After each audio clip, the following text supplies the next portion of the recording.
This left Tallin, Valerian, and me standing in front of Helen, feeling like I had just been summoned for a telling off.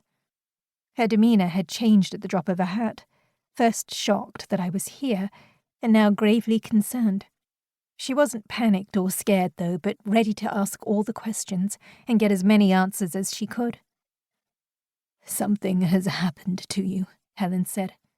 I nodded. My cheeks were still a little wet, so I wiped them down with the back of my hand.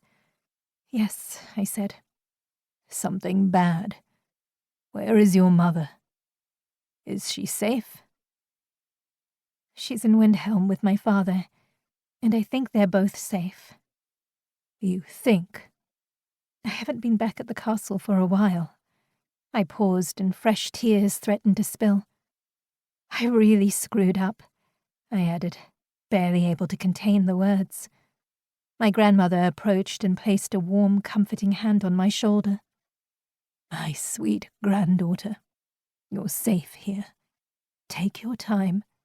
Tell me what happened." "It's kind of a long story," I said, "and not all of us here know the whole truth yet." That last part I left unsaid because the fact was I hadn't told Valerian the real reason all of Arcadia had forgotten us. I hadn't told him I had made some kind of deal with an old crone back at the village of the Moon Children. I hadn't told him that I had given that hag a happy memory, and that the witch had used it to change my fate somehow. And by extension his, even if I didn't know why. Whatever had just happened to me had happened to him. His family, if he had any, wouldn't know him. His friends, the world at large, it had forgotten him. What did this mean? Did he have something to do with it? Was he a wolf in sheep's clothing? Just when I thought I could trust him again, doubt would creep in and remind me that I didn't really know anything about him. We were strangers, really.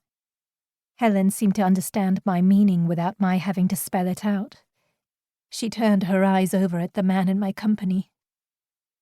"Valerian, is it?" she asked. "Yes," said Valerian, nodding. "You don't mind if I take a slight precaution, do you?" He angled his head to the side. "Precaution?" he asked a little warily.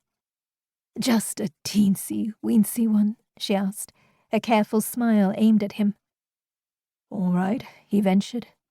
Helen's disarming smile breaking down his guard. Helen flicked her wrist and a spark of coruscating green magic shot out of her hand and zapped Valerian in the chest. Valerian stiffened, his eyes widened, and when he relaxed, he fell into a puddle of himself. Only he didn't hit the ground hard. With her other hand, and a little magic, Helen made sure to control his descent so he would touch the ground gently. A moment later he was snoring. I had never heard him snore. "What did you do?" I asked, dumbfounded. "I had a choice," she said. "Send him to sleep or turn him into a frog. I haven't tried the latter in a long time, and I would love to try it again, but it didn't seem proper here. First impressions are important, you understand?" "But why did you do it?" "Because I can see in your eyes you have something you wish to talk to only us about." Tallin turned his head up. "Hello," he said, smiling. "You knew that just by looking at us." "I'm a lot more perceptive than I'm given credit for these days, my dear. Now, tell me whatever it is you cannot say in front of this man." I shook my head. "I'm not sure where to start." "Like all good stories, we start at the beginning." I took a breath, then exhaled. "Well, I think I got myself cursed." "Cursed?" "Yes.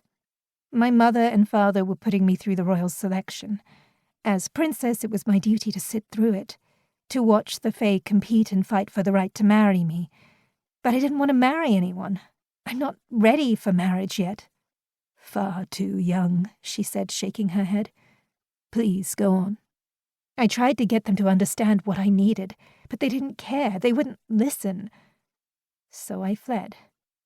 I went looking for Radolf, thinking he could help, but I only made things worse. "How so?"